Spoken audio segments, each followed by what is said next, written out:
Sensiz ölüb səni görüb yenidən yaranıram. Hər sözünə, hətta yalanlarına inanıram.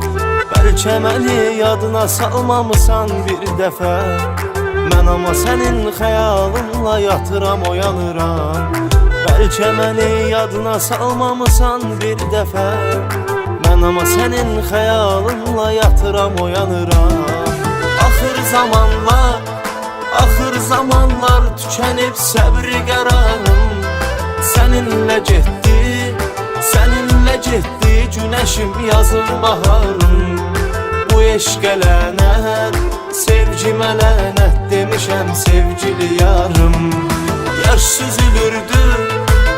süzülürdü o gözümdən, bu gözümdən. Əlimi buraxdın, elə bil getdim özümdən. Qaldı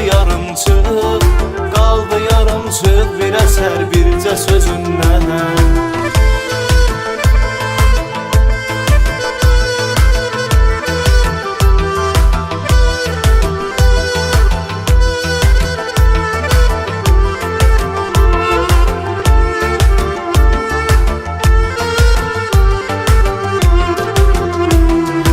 İllərə heyfim gəlir, illərmi apardın? Zərif əlindən çobud əllərmi tutardın? Qovuşmağımız olmadı mümkün, budur dərdim.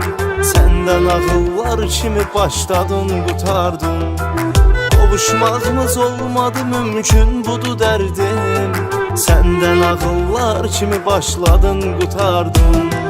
Bəlkə də bir gün, bəlkə uzaqdan gələcəksən mənə sarı.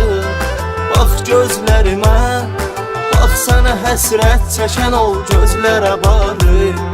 Dəli kimi sevdik, elə o səbəbdən də rəva görmədi tarı. Qarşıma çıxsan biləcəksən nələr oldu. Qozaldım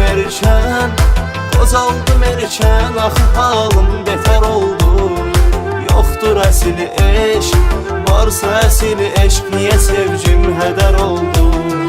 Bəlkə də bir gün, bəlkə uzaqdan gələcəksən mənə sarı. Bax gözlərimə, bax sənə həsrət çəkən ol gözlərə barı. Dəli kimi sevdik, elə o səbəbdən də rəva görmədi tarı.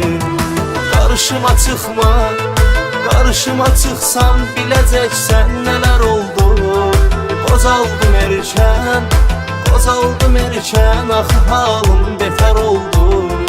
Yoxdur əsli eşq, varsa əsli eşq, niyə sevgim hədər oldu?